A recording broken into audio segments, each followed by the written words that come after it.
and that He allows me to wake up every day, you know. And I just have to take up my cross. You know, there's been times where I feel like I don't want to keep going, I don't want to keep moving forward, and why, you know, like, why am I struggling? Why, God, am I going through this? Why am I having problems sometimes with my kids? Or why is this happening, you know? And I remember just to, you know, I've shared with different women is that what keeps me going is because, I mean, not that I was deep into sin, like really, really bad, but I always think back to the lady, which her name was Magdalene, where she was caught in adultery, and she was in this, they were going to stone her to death, and how Jesus stepped up and He told them, you who have no sin, cast your first stone. And He started writing in the sand. Who knows what He was writing? He could have been writing each one of their names and said, okay, well, this guy has a sin. You know, how are you going to cast your stone? And so they just started throwing the rocks, and they started walking away. And He lifted her up and He said, daughter, where are your accusers? And she turned around and she started seeing them walk away. And He goes, okay, now that they've walked away, go and sin no more. And I feel that, you know, that's one that keeps me going, is because I felt at one time that I was face down on the floor and wanting to give up on my marriage and on my family. I didn't care that I had my 3 kids already. I didn't care about anything. I was like, I'm not happy. I'm never going to be happy. If I'm not happy, my kids are not going to be happy. And I thank God for Pastor Mike, you know, that he was able to speak to my husband.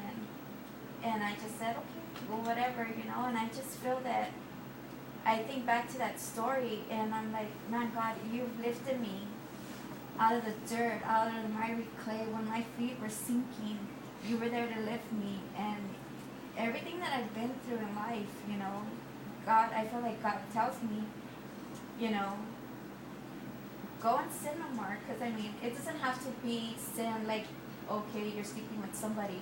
But it could be a sin that the way you're living is not right to His word, you know. And then when I'm going through stuff, another story is where I feel like, why, God, why? There's always going to be gossip. There's always going to be backstabbing. There's going to be people that are going to hurt you. But one thing that's never going to fail you or hurt you is God.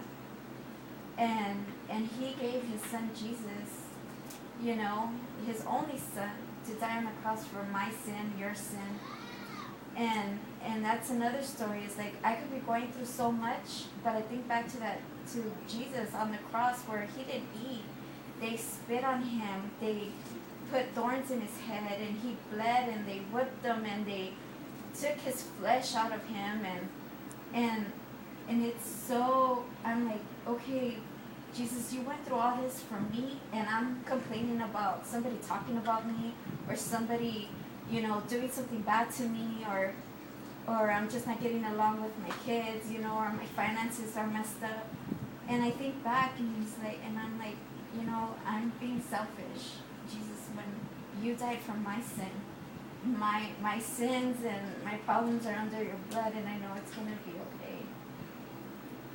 And just like when we were going through this, I was almost 2 years without a job, and when I got this job, my biggest thing is I didn't know what God was doing. And there was times where I was just like, okay, I don't know what you're doing, God.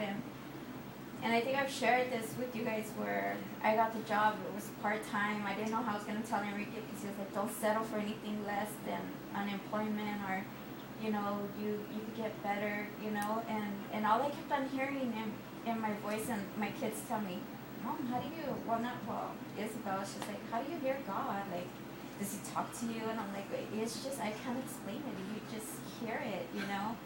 And God kept on telling me, be faithful in the little, and I will supply much. And I was like, I kept on hearing that, and I was like, why, God? Like, I don't understand you. I'm still struggling, you know. My finances are still, he was like, be faithful in a little and I'll apply much. And I'm like, okay. So the girl that was training me, she they gave her manager's position and everything, and then she turns around and she gives her 2 weeks notice. And they pull me in the office and they're like, Liz, how do you feel about working full time? And I'm like, I think I could do it. And they go, because you applied for part time, and is that gonna be a problem? And I'm like, no. And she goes, okay, so how do you feel about that? And I'm like, my eyes got watery, and yeah, I don't even know, but my eyes got watery, and I was like, I count it a blessing. For me, it's a blessing to be able to work full time. And she just, my administrator, she just looked at me like, she like shook her head like, was surprised at what I said. Knowing that, they're Christian too, and I just, I don't know, I just see God's hand and His favor upon me there, and for whatever reason God put me there, God has given me a boldness to pray for them, to speak to them about life, about the Word of God, and not to be ashamed. Not that I was ashamed, but more of, what are they going to think?